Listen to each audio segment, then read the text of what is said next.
جب رسول اللہ صلی اللہ علیہ وسلم نے یہ خبر سنی کہ قریش کا تجارتی قافلہ سرزمین شام سے واپس آ رہا ہے اور ابو سفیان اس تجارتی قافلے کی قیادت کر رہا ہے اور اس قافلے کے پاس قریش کا وافر مقدار میں مال و دولت ہے، تو آپ نے اپنے صحابہ کو حکم دیا کہ اس قافلے کو روک لیا جائے، اور ہجرت کرنے والے مسلمان جو اپنا مال و متاع مکہ معظمہ چھوڑ آئے ہیں اور اس پر قریش نے قبضہ جما لیا ہے، اس کے بدلے قریش کا یہ مال و متاع اپنے قبضے میں لے لیا جائے۔ اس طرح عدلے کا بدلہ ہو جائے گا۔ مسلمان رسول اللہ صلی اللہ علیہ وسلم کی آواز پر لبیک کہتے ہوئے اس امید پر میدان میں نکلے کہ دو کامیابیوں میں سے ایک تو ضرور ملے گی، فتح نصیب ہوگی یا شہادت۔ ابو سفیان نے ایک ہراول دستہ آگے بھیجا تاکہ مسلمانوں کی حرکات و سکنات کے بارے میں پوری طرح باخبر رکھ سکے۔ جب ابو سفیان کو پتہ چلا کہ مسلمان اس کے راستے کو روکنا چاہتے ہیں تو اس نے قریش کی طرف پیغام بھیج دیا کہ وہ اس کی مدد کو پہنچے، یعنی مکہ پیغام بھیج دیا، اور اپنے مال و متاع کو مسلمانوں کا مال غنیمت بننے سے بچائیں۔ قریش کے سب سے بڑے بدبخت شخص نے لوگوں کو آواز دی کہ اپنا مال و متاع بچانے کے لیے، تجارتی قافلے کی حفاظت کی خاطر اور مسلمانوں کا ناطقہ بند کرنے کے لیے فوری طور پہ چل پڑو۔ اگر یہ موقع تمہارے ہاتھ سے نکل گیا تو زندگی بھر پچھتاؤ گے۔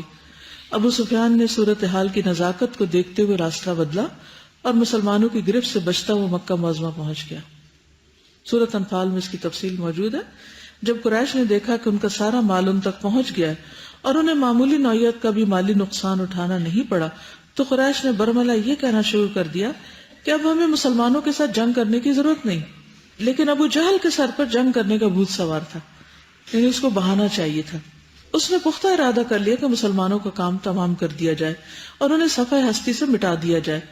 اس نادان کو یہ معلوم نہ تھا کہ تقدیر اس کے ساتھ کیا چاہتی ہے اور اسے کس طرح برے انجام سے دوچار ہونا ہوگا۔ لوگ ابو جہل کے اصرار پر بادل نخواستہ اس کے ساتھ میدان جنگ کی طرف نکل پڑے۔ قرآن مجید میں آتا نا، لو تبعتم لاختلفتم فی المیعاد۔ یہ تو اللہ تعالیٰ کی طرف سے ایک سبب بن گیا کہ مسلمانوں کو یہ کامیابی نصیب ہو اور دشمن جو ہے وہ ذلیل و رسوا ہو۔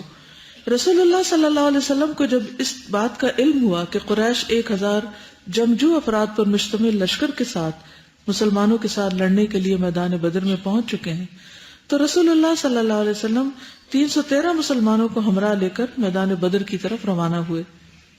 مہاجرین کا جھنڈا شہ سوار اسلام علی بن ابی طالب کے ہاتھ میں تھا، جبکہ انصار کا جھنڈا سعد بن معاذ نے اٹھا رکھا تھا، 2 گروپس میں الگ الگ۔ دونوں لشکر آمنے سامنے صف آرا ہوئے۔ سیدنا سعد بن معاذ نے تجویز دی کہ رسول اللہ صلی اللہ علیہ وسلم کے لیے سائبان بنا دیا جائے، یعنی تھوڑا سا چھپر لگا دیا جائے جس میں بیٹھ کر آپ جنگ کی نگرانی کر سکیں، یعنی مانیٹر کر سکیں اور اپنی تجاویز سے نواز سکیں۔ حباب بن منذر نے یہ تجویز دی کہ ایک حوض تیار کیا جائے اور اسے پانی سے بھر دیا جائے جس سے مسلمان پانی پی سکیں، لیکن مشرکین کو اس سے پانی نہ پینے دیا جائے۔ رسول اللہ صلی اللہ علیہ وسلم نے یہ تجویز سن کر خوشی کا اظہار کیا اور اسے بروقت اور مفید قرار دیا۔ پھر رسول اللہ صلی اللہ علیہ وسلم نے اپنے صحابہ کو بتایا کہ فلاں مشرک اس جگہ قتل ہوگا اور فلاں اس جگہ اور فلاں اس جگہ، یعنی نشاندہی کر دی، اور یہ علم آپ کو اللہ سبحانہ وتعالیٰ نے پہلے سے دے دیا تھا۔ اور جس جس جگہ رسول اللہ صلی اللہ علیہ وسلم نے نشاندہی کی تھی اسی جگہ وہ مشرک قتل ہوا جس کا آپ نے نام لیا تھا۔ اس سے سرے منہ بھی کوئی قتل ہونے والا ادھر ادھر نہ ہوا، یعنی آپ کی بات حرف بحرف سچ ثابت ہوئی۔ جس جگہ ہاتھ رکھ کر رسول اللہ صلی اللہ علیہ وسلم نے فرمایا کہ یہاں فلاں قتل ہوگا تو وہ وہیں پر قتل ہوا۔ رسول اللہ صلی اللہ علیہ وسلم نے یہ دعا کی کہ الہی اس امت کے فرعون ابو جہل کو باقی نہ رہنے دینا، الہی زمع بن اسود کو بھی باقی نہ رہنے دینا۔ پھر مسلمان اس طرح صف آرا ہوئے جس طرح نماز کے لیے صفیں درست کی جاتی ہیں۔ پھر آپ نے مسلمانوں کو یہ کہہ دیا کہ جب تک میں حکم نہ دوں اس وقت تک تم حملہ نہیں کرنا، ٹھیک ہے؟ یعنی پوری تیاری کر لی، جگہ مقرر کر لی، اپنے لشکر کی ہمت افزائی کے لیے ان کو خوشخبری بھی دے دی کہ کون کون مجرم آج مارا جانے والا ہے، اور پھر پوری انسٹرکشنز پہلے دے دی کہ کرنا کیا کام اور کب کرنا ہے، کیسے کرنا ہے۔ پھر آپ نے لڑائی کا گر بتاتے ہوئے ارشاد فرمایا کہ جب دشمن تمہارے قریب آ جائے تو پہلے اپنے نیزوں سے دفاع کرنا، نیزے اپنے ہاتھوں میں تھامے رکھنا اور انہیں دور سے دشمن پر نہ پھینکنا۔ جب دشمن سر کے آ جائے تو اپنی تلواریں استعمال کرنا۔ اس سے کیا بات پتہ چلتی؟ نبی صلی اللہ علیہ وسلم کا جو کردار جنگ بدر میں تھا اس سے ہمیں کیا بات سمجھ میں آتی ہے کہ ایک لیڈر کو کیسا ہونا چاہیے؟ He was so concerned، اور پوری پلاننگ کے ساتھ اور مائنیوٹ ڈیٹیلز کے ساتھ حوصلہ افزائی، جی موٹیویشنل فیکٹرز ابھارنے والا ہو، اور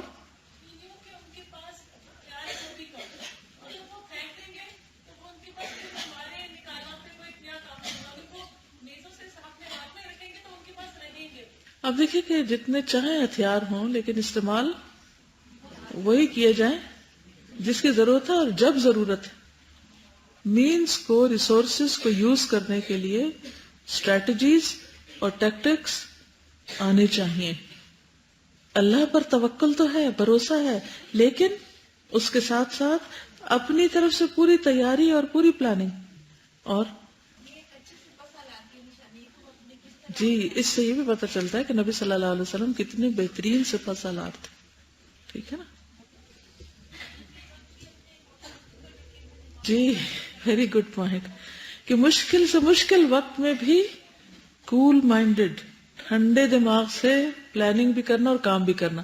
اچھا ہمارا حال کیا ہوتا ہے؟ ذرا سا ہم پہ سٹریس آ جائے تو ہم ہتھیار چھوڑ کے بیٹھ جاتے ہیں، ہاتھ پاؤں ڈھیلے ہو جاتے، اب تو کچھ ہو ہی نہیں سکتا، اس وقت میں نہیں کام کر سکتی. Too much work. ہر روز تو نہیں ہوتا ٹو مچ ورک، لیکن کسی دن ہو بھی جاتا ہے. تو اس وقت بھی پازیٹیو رہنا، اس وقت بھی اپنے دماغ کو اصل کام پر رکھنا، غیر ضروری فضول باتیں نہیں سوچنا. اچھا ہم پہ جب کوئی ایسا سٹریس آتا ہے تو ہم ساری توجہ کس پہ کر دیتے ہیں؟ جزیات، تفصیلات. اچھا پھر وہ ابو سفیان چلا گیا، پھر وہ آ گیا، پھر وہ یہ ہو گیا، پھر وہ فضول باتیں بہت کرتے ہیں. irrelevant ٹاک اس کو چھوڑ دینا چاہیے، اور مقصد کی بات پر اور کام کے اوپر پوری نظر ہونی چاہیے. کیونکہ ہر لمحہ جو ہے انسان انرجی کنزیوم کر رہا ہوتا ہے نا اپنی.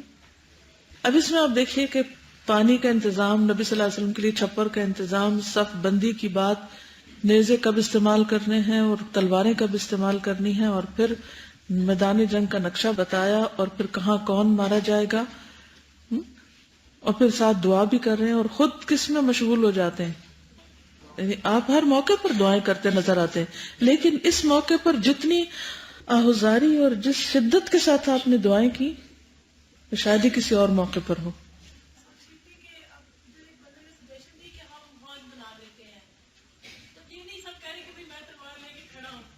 ہاں بالکل.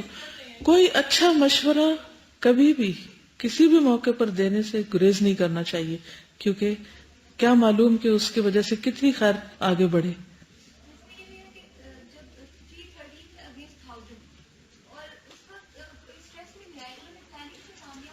بالکل. بہت سے لوگ سٹریس مینجمنٹ نہیں جانتے. اگر اس سارے کو آپ دیکھیں نا تو اس میں سٹریس مینجمنٹ کے بہت سارے اصول نظر آتے ہیں.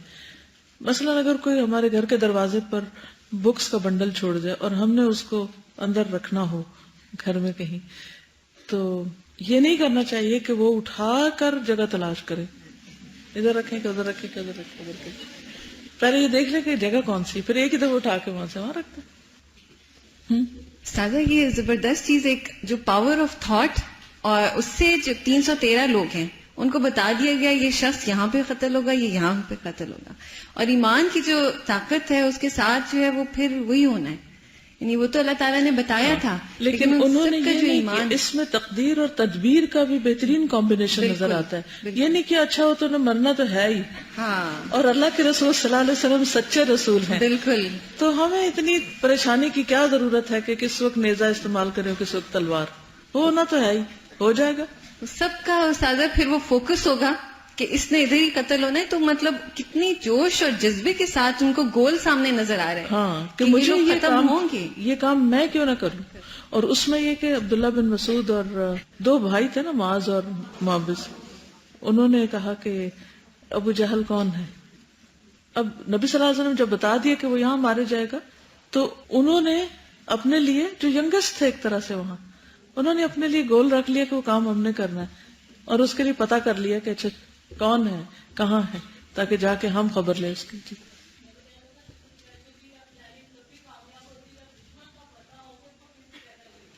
صحیح ہے.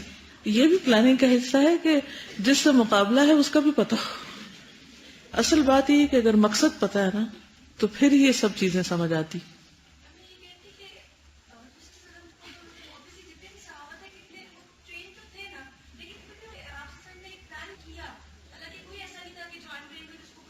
ہاں عرب تو جنگیں لڑنے کے ماہر تھے، پھر بھی آپ نے ان کی بہترین رہنمائی کی.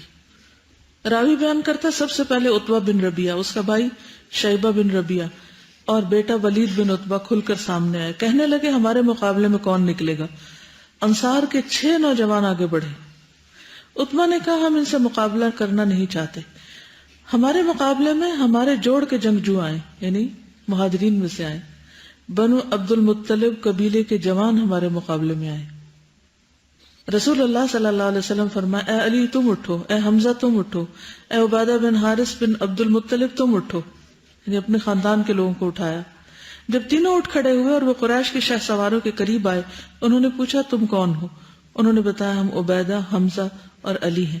انہوں نے کہا ہاں اب یہ ہمارے برابر کا جوڑ ہے.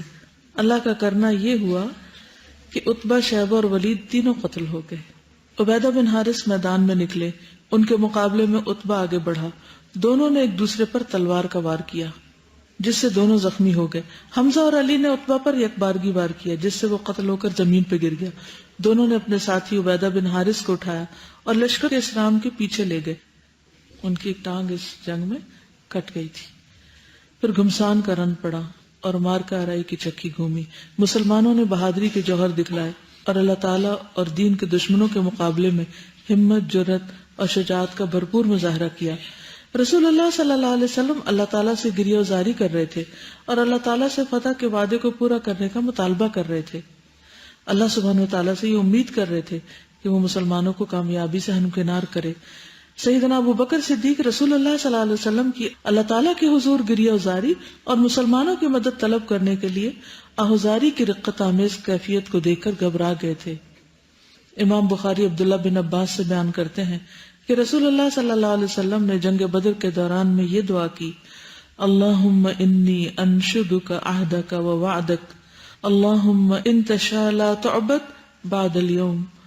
الہی میں تجھے تیرا عہد اور وعدہ یاد دلاتا ہوں، الہی اگر تو چاہے ان تھوڑے سے مسلمانوں کو بھی ہلاک کر دے تو پھر آج کے بعد تیری عبادت نہیں کی جائے گی.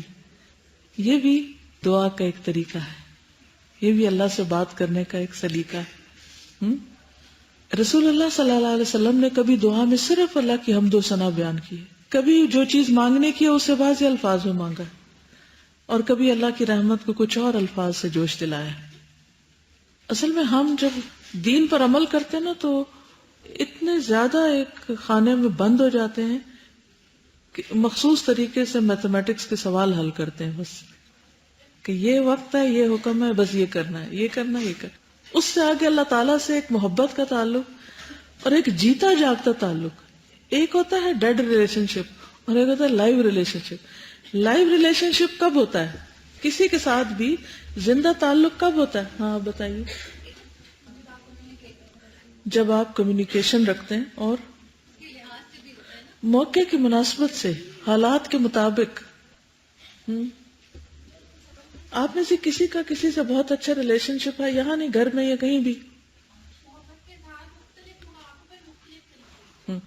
ٹھیک ہے. اچھا میں یہ سوال کیوں کر رہی ہوں آپ سے، بلا اس کا کیا مقصد ہے یا ایویں ہی کر رہی ہوں؟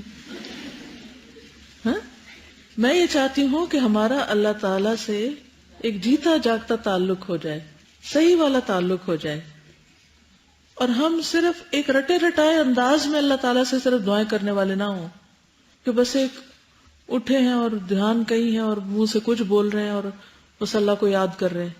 کیونکہ اللہ کی یاد بہت بڑی چیز ہے نا، وَلَا ذِكْرُ اللَّهِ اکبر، بہت بڑی چیز ہے اللہ کی یاد. تو اس یاد میں کوئی روح ہونی چاہیے. اس کو آپ سمجھنے کے لیے اپنے انسانوں کے ساتھ جو آپ کے ریلیشن شپس ہیں ان کو سمجھیے اور اس کے ذریعے پھر اس تعلق کو سمجھیے.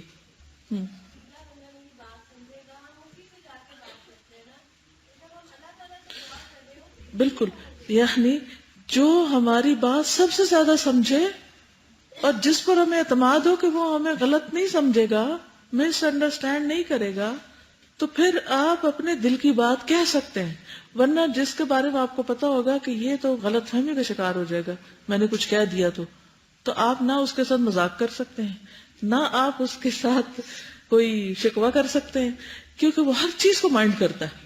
کچھ ایسے بھی دوست ہوتے ہیں نا، ایسے بھی تعلق والے ہوتے ہیں کہ آپ کو سمجھ نہیں آتی کہ آپ ان سے کیا کہیں. ہر طرح کے لوگ زندگی میں ہوتے ہیں نا، کیونکہ آپ ان سے کہیں گے کچھ اور وہ اس کو سمجھیں گے کچھ اور، الٹا ہی مطلب ہر بات کا نکالیں گے. تو اللہ تعالیٰ کے ساتھ تعلق بہت خوبصورت تعلق ہے. وہ آپ کے منہ سے اگر الٹی بات بھی نکل گئی تو اس پر بھی خوش ہو جائے گا، ایز لانگ ایز آپ واقعی اللہ سے کمیونیکیٹ کر رہے ہیں. کوئی مثال دیجیے.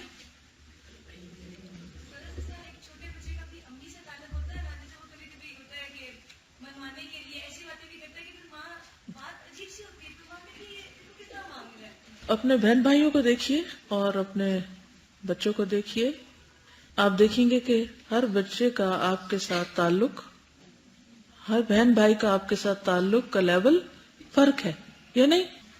کچھ بہت پرسسٹنٹ ہوتے ہیں، کچھ آپ ان کو پوچھیں تو پوچھیں گے، نہیں تو نہ صحیح. کچھ مانگنے میں پیچھے پڑ جائیں گے اور کچھ کبھی بھی کچھ نہیں مانگیں گے. ہر ایک کا فرق ہوتا ہے نا. تو اسی طرح ہر بندے کا اللہ سے تعلق مختلف ہوتا ہے. دیکھنا ہی چاہیے کہ سب سے خوبصورت تعلق کیسا ہوتا ہے، اور اس میں صرف یہ نہ سوچیں ہمیں کیا پسند ہے، اس میں یہ دیکھیں اللہ تعالیٰ کو کیا پسند ہے، وہ ہمیں کیسے دیکھنا چاہتا ہے. کیا اس کو پسند ہے کہ ہم گڑ گڑا کے مانگیں اور پیچھے پڑ کے مانگیں؟ جی بالکل. کسی کے ساتھ صحیح محبت جب ہوتی، جب آپ پہچان رہے ہوں اور اس کو سمجھ رہے ہوں. اللہ کی معرفت کے بغیر اللہ سے محبت کے دعوے بالکل جھوٹے ہیں، کیونکہ آپ کو پتہ ہی نہیں چلتا پھر کہ مجھے کس وقت کیا بہیو کرنا چاہیے. کیوں کہا جاتا ہے سیرو فی الارض، اور زمین میں چلو پھرو اور اللہ کی نشانیاں دیکھو، غور و فکر کرو. اللہ تعالیٰ کی معرفت دو طریقے سے ہوتی ہے نا، اللہ کی آیات کے ذریعے اور اللہ کی نشانیوں کے ذریعے جو اللہ نے کائنات میں پھیلا رکھی ہیں. تو اصل مقصد کہنے کا یہ ہے کہ جب تک آپ اللہ کو پہچانتے نہیں تو اللہ سبحانہ تعالیٰ کے ساتھ آپ کا تعلق درست ہو ہی نہیں سکتا. تو اب آپ نیکسٹ ٹائم دعا کریں اللہ سے تو سوچیں کیا لفظ بول رہے ہیں، کیا کہہ رہے ہیں اللہ کو، کون سی ضرورت میں، کس پریشانی میں، کس حال میں کیا کہہ رہے ہیں. تو ایک تو مسنون دعائیں ہیں، ان کو تو پڑھیے، یاد کیجئے، لیکن اس کے ساتھ ساتھ اپنی زبان میں بھی مانگیے اور اپنی ضرورت کو اللہ سبحانہ تعالیٰ کے سامنے رکھیے. دل کی حالت کھول کے رکھ دیجیے. یہ کہنا کافی نہیں اللہ کو تو پتا میں کیا سوچ رہی ہوں. جی مجھے سادہ اس پہ یاد آئے کہ جب میں حج پہ گئی تھی نا تو وہ ساری دعائیں یاد کر کر کے کہ وہاں پڑھنی ہے اور یہ کر کے تو میں پڑھ رہی تھی. جب میں بیٹھی ہوئی کچھ مجھے نہیں بھی پوری طرح یاد تھی تو کتاب بھی پکڑی ہوئی. تو میرے ساتھ ایک خاتون بیٹھی تھی اور وہ بہت سمپل سی خاتون تھی. وہ کہہ دی میرے سونے اللہ جی تو سن لینا میری گل، میرے دل دی گل سن لینا. تو مجھے اتنا رونا ہے کہ میں اسے یاد کر کے میری وہ اسپرٹ نہیں بن رہی جو اس ایک جملے سے اس کی بنی. بس تو میرے اللہ جی میری گل سن لینا، میری گل سن، یہی کہتی جا رہی تھی وہ صرف. اور ہم یاد کر کے رٹے لگا کے تو مجھے لگا کہ میری دعاؤں میں وہ اسپرٹ نہیں تھی اور اس کی دعاؤں میں کتنی اسپرٹ تھی جس طرح وہ اپنی فیلنگز کا اظہار کر رہی تھی. تو یہ جو کتاب میں دعائیں ہیں نا، ان کو بھی پڑھنے کا طریقہ کیا ہے کہ صرف الفاظ کے اوپر سے نہیں گزریے.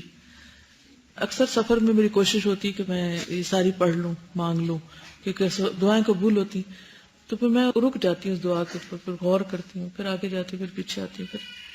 تو کوشش کر کے شعوری طور پر محسوس کراتی ہوں اپنے آپ کو کیا مانگ رہی ہوں. اگر یہ پتہ ہی نہیں مانگ کیا رہی ہوں، صرف لفظ بول رہی ہوں، تو کیا مانگا. تو یہ بات ان کی درست ہے کہ بعض اوقات انسان کے دل کے اندر سے جو بات نکل آتی ہے 100 باتوں پہ بھاری ہوتی. اور نبی صلی اللہ علیہ وسلم سے بڑھ کر اللہ تعالیٰ کے ساتھ کسی کا ریلیشن شپ ہو سکتا ہے. عبدہ و رسولہ، ایک طرف رسول ہے اور ایک طرف عبد ہے. تو انہوں نے جس طرح وہ دعائیں مانگی ہیں ان کے جذبات کا اظہار ہے. تو آپ کے اندر وہ کیفیت جب تک نہیں آئے گی تو ان کو بھی انجوائے نہیں کر پائیں گے. تو اللہ کی معرفت کی ضرورت ہے. آگے چلتے ہیں. ابھی رسول اللہ صلی اللہ علیہ وسلم نے یہ الفاظ کہے ہی تھے کہ سیدنا ابوبکر صدیق نے آگے بڑھ کر رسول اللہ صلی اللہ علیہ وسلم کے ہاتھ پکڑ لیے اور عرض کیا، اے اللہ کے رسول، بس بس، زیادہ آزردہ خاطر نہ ہو، آپ نے تو اپنے رب سے مطالبہ کرنے پر بڑے اصرار کا انداز اپنایا۔ سیدنا ابوبکر صدیق نے درا پہن رکھی تھی، وہ صورتحال کو دیکھ کر تلملا رہے تھے، ان پر اضطراب کی کیفیت طاری تھی۔ اس کے بعد رسول اللہ صلی اللہ علیہ وسلم درج ذیل آیات تلاوت کرنے لگے، سَيُهْزَمُ الْجَمْعُ وَيُوَلُّونَ الدُّبُرَ بَلِ السَّاعَةُ مَوْعِدُهُمْ وَالسَّاعَةُ أَدْهَىٰ وَأَمَرُ۔ ان قریب یہ جتھا شکست کھا جائے گا اور یہ پیٹ پھیر کر بھاگتے نظر آئیں گے، بلکہ اس سے نمٹنے کے لیے اصل وعدے کا وقت تو قیامت ہے، اور وہ بڑی آفت اور زیادہ تلخ گھڑی ہے۔ اللہ کے رسول صلی اللہ علیہ وسلم جو کچھ کر رہے تھے وہ اپنی جگہ بے حد ضروری تھا، لیکن ابو بکر صدیق رضی اللہ تعالیٰ عنہ کو جو آپ پر رحم آیا اور انہوں نے آپ کو روکا کہ بس، اس سے کیا پتہ چلتا ہے؟ اور پھر نبی صلی اللہ علیہ وسلم نے ان کو آگے سے نہیں کہا کہ جاؤ، میں جو کر رہا ہوں وہ بہت اہم ہے اور مت منع کرو مجھے، ان کو کچھ نہیں کہا۔ تو اس سے ایک تو ان دونوں کا باہم ریلیشن شپ پتہ چلتا ہے۔ بعض اوقات ایک شخص اپنی جان گلائے دے رہا ہے تو دوسرا شخص بھی مقصد کو کم نہیں سمجھتا، لیکن وتواصوا بالحق وتواصوا بالصبر وتواصوا بالمرحمہ، تو یہ ساری کیفیات باہمی ریلیشن شپ میں بہت اہم ہوتی ہیں۔ کسی وقت ایک شخص بہت سمجھدار ہونے کے باوجود اس کے اوپر ایک ایسی کیفیت ہو سکتی ہے جسے دوسرا کوئی نہیں سمجھ پا رہا ہوتا سوائے اس کے جو حقیقی معنوں میں اس کو سمجھتا ہو۔ تو اس میں انسان جب کسی کے بارے میں کوئی بھی ایسی چیز سمجھے تو اسے جھجکنا نہیں چاہیے، دوسرے کے ساتھ ذکر کر دینا چاہیے، چاہے عمر میں آپ سے بڑی کیوں نہ ہو، آپ کے والدین ہوں، آپ کے کوئی بزرگ ہوں۔ تو کئی دفعہ وہ چھوٹی سی بات پہ پریشان ہو رہے ہوتے ہیں، تو ہم یہ سوچتے ہیں یہ تو والدین ہے نا، ان کو تو سب کچھ پتہ ہی ہے، اب ہم انہیں کیا بتائیں گے، سوچتے ہیں نا ایسے۔ لیکن بعض اوقات ان کو بھی پیار سے بتانے کی ضرورت ہوتی ہے، ٹھیک ہے۔ چلیے، رسول اللہ صلی اللہ علیہ وسلم کا چہرہ مبارک دمک پڑا اور آپ نے سیدنا ابو بکر سے فرمایا، اے ابو بکر خوش ہو جاؤ، آپ کے پاس اللہ کی مدد آ گئی۔ یہ دیکھو جبریل اپنے گھوڑے کی لگام پکڑے آ رہے ہیں اور اس پر گرد و غبار دکھائی دے رہا ہے۔ ایک دوسری روایت میں عبداللہ بن عباس سے مروی ہے کہ نبی کریم صلی اللہ علیہ وسلم نے جنگ بدر کے دن یہ ارشاد فرمایا، یہ دیکھو جبریل نے جنگی اسلحہ زیب تن کی اپنے گھوڑے کے سر کے بالوں کو پکڑا ہوا ہے، یعنی آپ کو دکھائی دے رہے تھے۔ رسول اللہ صلی اللہ علیہ وسلم نے اہل ایمان کو جنگ پر برانگیختہ کرنے کے لیے ارشاد فرمایا، والذی نفس محمد بیدہ لا یقاتلہم اليوم رجل فیقتل صابرا محتسبا فقتل غیر مدبر الا ادخلہ اللہ الجنہ۔ قسم ہے اس ذات کی جس کے ہاتھ میں محمد صلی اللہ علیہ وسلم کی جان ہے، آج جو بھی صبر کرتا ہوا، ثواب کی نیت سے آگے بڑھتا ہوا اور پیچھے نہ ہٹتا ہوا قتل کیا جائے گا، اسے اللہ جنت میں داخل کر دے گا۔ جب یہ فرمان عمیر بن حمام نے سنا تو اس کے ہاتھ میں کھجوریں تھیں جنہیں وہ کھا رہا تھا۔ اس نے کہا، بس بس، میرے اور جنت کے درمیان بس یہ میری زندگی ہی تو ہے، دشمن مجھے قتل کر دے گا تو میں سیدھا جنت میں جاؤں گا۔ یہ خیال آتے ہی انہوں نے کھجوریں پھینک دی، تلوار پکڑ کر دشمن کی صفوں میں داخل ہو گئے اور دشمن کی صفوں کو چیرتے ہوئے مسلسل آگے بڑھتے گئے۔ انہوں نے پیچھے مڑ کر نہ دیکھا، یہاں تک کہ وہ داد شجاعت دیتے ہوئے جام شہادت نوش کر گئے۔ اللہ تعالیٰ انہیں اپنی جوار رحمت میں جگہ عطا فرمائے۔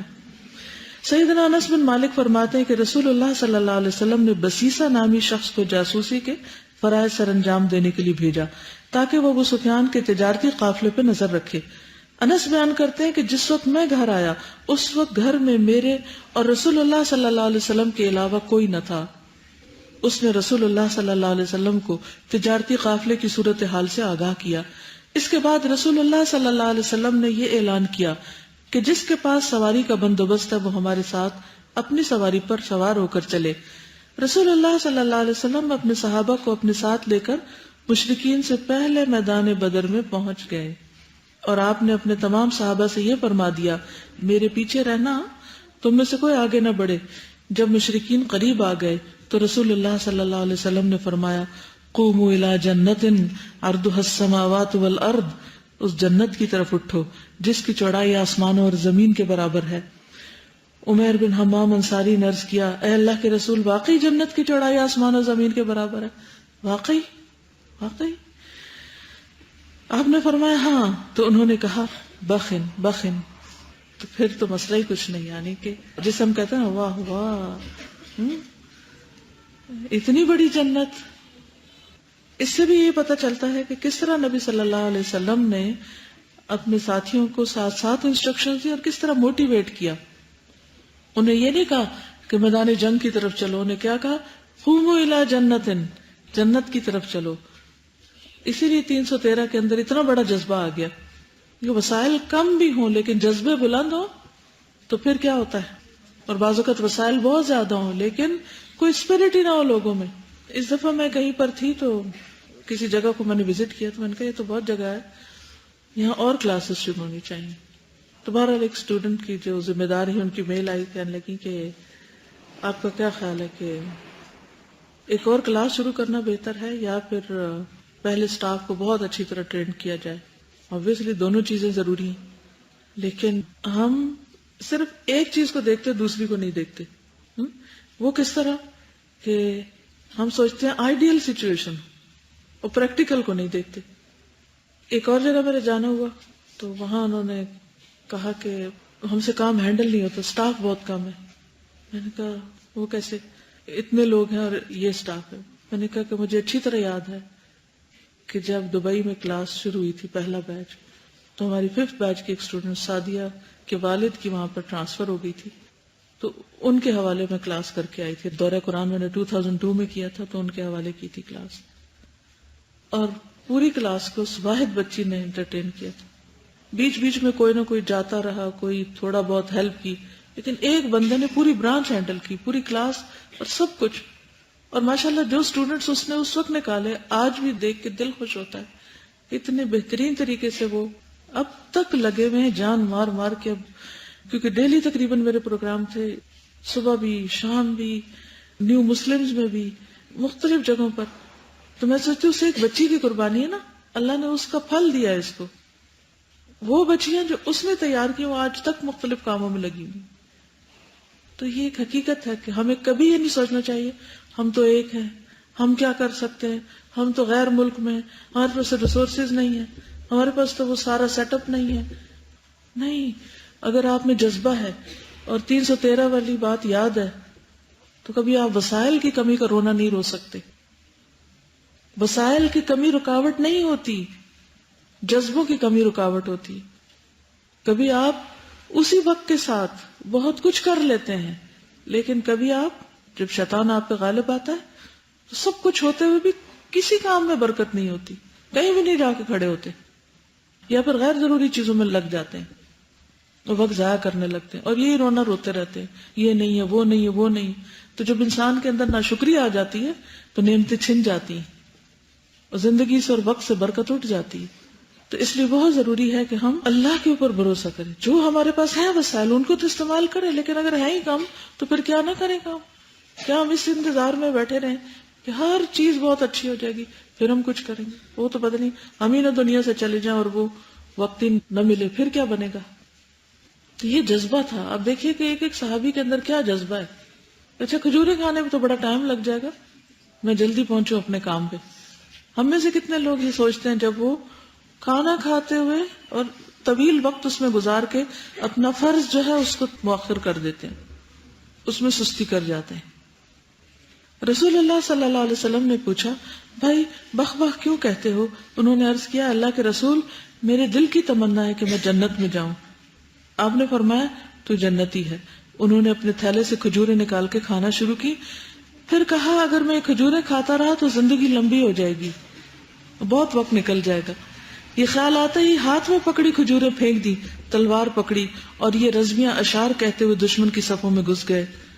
رقدن الی اللہ، یعنی دوڑتے ہوئے اللہ کی طرف، بغیر زادن وداؤٹ ریسورسز، الا التقى وعمل المعادی والصبر فی اللہ علی الجہادی وکل زاد عرضۃ النفادی غیر التقى والبر والرشادی. تقوی اور آخرت کے لیے اعمال صالح کا زاد راہ لیے بغیر اللہ کی طرف جانے کے لیے اپنے گھوڑے کو ایڑی لگانا فضول ہے. ایڑی نہیں ایڑ ہوتا ہے. تقوی اور آخرت کے لیے اعمال صالح کا زاد راہ لیے بغیر، یعنی زاد راہ تقوی ہے ہی نہیں اعمال ہی کوئی نہیں اور گھوڑے کو ایڑ لگا رہے ہیں، بھاگے جا رہے ہیں آخرت کی طرف، تو یہ ایک بہت فضول بات ہے. اللہ کی راہ میں جہاد پر صبر اور تحمل کو لازم پکڑا جائے. تقوی، نیکی اور ہدایت کے علاوہ ہر طرح کا زاد راہ فنا ہونے والا ہے. سیدنا عمیر بن حمام بہادری کے جوہر دکھلاتے ہوئے دشمن کی صفوں میں داخل ہو گئے اور داد شجاعت دیتے ہوئے جام شہادت نوش کر گئے. نبی کریم صلی اللہ علیہ وسلم کے فرمودات نیز عمیر، اوف اور ان کے بھائیوں کے بہادری کے مظاہر نے سیدنا حارثہ کی ہمت بندھائی اور انہیں نیا عزم اور حوصلہ دیا، جس کی بنا پر وہ گھمسان کی جنگ میں کود پڑے.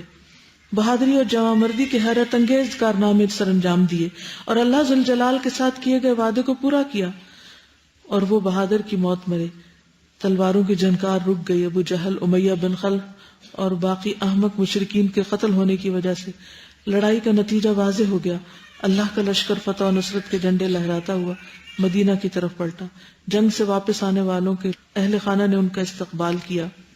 سیدہ ربیہ بنت نضر بھی اپنے جوان مرد شیر دل بہادر بیٹے کے استقبال کے لیے انتظار میں تھی. ان کی دلی تمنا تھی کہ وہ اپنے بیٹے کو دیکھیں، لیکن کیا ہوا؟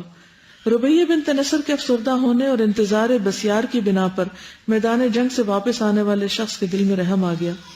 قریب ہوا اور بولا، اے ام حارثہ، اپنے بیٹے کے حوالے سے ثواب کی نیت کر لو. میں نے اسے دیکھا ہے کہ وہ جام شہادت نوش کر کے میرے سامنے زمین پہ گرا تھا. یہ خبر سن کر ام حارثہ پہ سختہ طاری ہو گیا اور بھرائی آواز میں انا للہ و انا الیہ راجعون کہنے لگی. انہوں نے ہر چند صبر و تحمل کا مظاہرہ کیا، لیکن آنکھوں سے آنسو بہنے لگے. سیدہ ربیہ نے اپنے بیٹے کی پرورش اسی مقصد کے لیے کی تھی جس کو آج اس نے حاصل کر لیا. اس انجام کی خبر سننے کے لیے تیار تھی، لیکن کیا وہ کسی سے اس کی شہادت کی خبر سن کر وہیں سے گھر واپس چلی جائیں؟ کیا بیٹی کی شہادت کے بعد اس کو فراموش کر دیں؟ انہوں نے گھر واپس جانے کے بجائے اس بات کو ترجیح دی کہ بیٹے کے بارے میں خود آگے بڑھ کر معلومات حاصل کریں کہ واقعی وہ شہادت پا چکا ہے، کیا وہ واقعی زندگی کی بازی ہار چکا ہے، اس کا لاشا کہاں ہے، وہ کس حال میں ہے.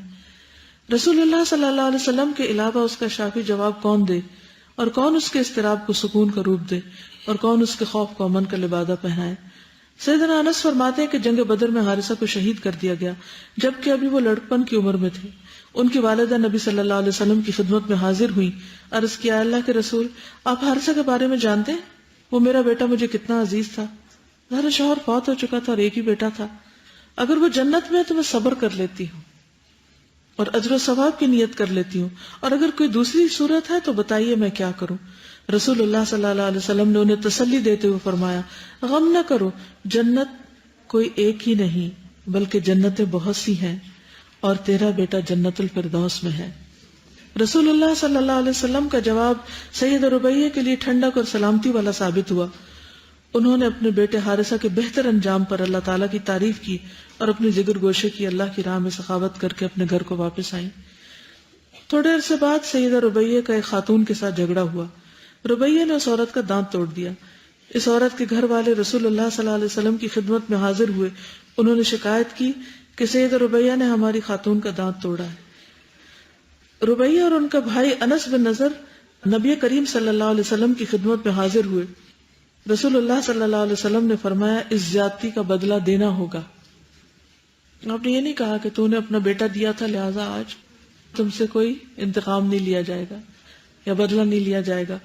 امام بخاری اس واقعے کو اس طرح بیان کرتے ہیں کہ سیدہ ربیہ نے ایک خاتون کا دانت توڑ دیا. رسول اللہ صلی اللہ علیہ وسلم نے قصاص کا حکم دیا. انس بن نضر نے عرض کیا، اللہ کے رسول صلی اللہ علیہ وسلم، مجھے قسم اس ذات کی جس نے آپ کو حق کے ساتھ بھیجا ہے، اس کا دانت نہیں توڑا جائے گا. تو جس خاتون کا دانت ٹوٹا تھا اس کے اہل خانہ دیت لینے پر راضی ہو گئے اور انہوں نے قصاص کا مطالبہ چھوڑ دیا.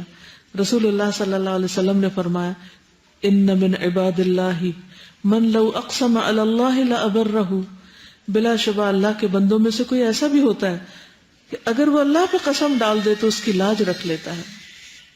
یہ ہے ریلیشن شپ کہ وہ اگر اللہ پہ قسم ڈال دے تو اللہ اس کی لاج رکھ لیتے ہیں، اس کی بات پوری کر دیتا ہے. اللہ سبحانہ وتعالیٰ نے سیدنا انس بن نضر کی قسم کی لاج رکھ لی. یہ لاج صرف صبر کرنے والی اور اجر و ثواب کی نیت رکھنے والی مومنہ سیدہ ام حارثہ کے کرام و احترام کی بنا پر رکھی. اور ان کی سچائی تھی نا. جب انسان اپنی نیت میں سچا ہوتا ہے تو اللہ تعالیٰ اس کی بات پوری کر دیتا ہے. سیدہ ام حارثہ اور ان کے بیٹے نے اللہ تعالیٰ سے کیا گیا وعدہ پورا کر دکھلایا. اللہ تعالیٰ شہید احد انس بن نضر پر اپنی رحمت کی برکھا برسائے. اللہ سبحانہ و تعالیٰ سیدہ ربیہ اور ان کے بیٹے کو اپنی رحمت سے نوازے اور انہیں جنت الفردوس عطا فرمائے. بس صرف کوئی ایک بات بتا دیجئے جو اس کلاس کے بعد آپ اپنے عمل کے لیے یاد رکھیں گی. آپ بتائیے آپ نے کیا سوچا, کیا کریں گی؟ اپنی دعاؤں کو بہتر بنائیں گے آپ, نیت کی سچائی, اور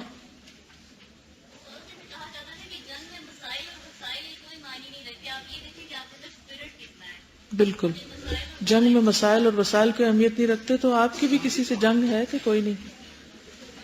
شیطان سے اور نفس سے, اور نیکی کا کوئی موقع کھونا چاہیے. اور اگر کھو جائے, انسان ہے نا, بعض اوقات نیت نہیں ہوتی لیکن کھو جاتا ہے, تو پھر کیا کرنا ہے؟ پھر اس کو تلافی دنیا میں زندگی میں ہی کر دینی. کوئی بھی مشکل ہے اللہ سے مدد مانگنی ہے, اپنا تعلق اللہ سے بہتر بنانا, اور اس کے لیے اللہ تعالیٰ کی پہچان کرنی اور معرفت حاصل کرنی. آپ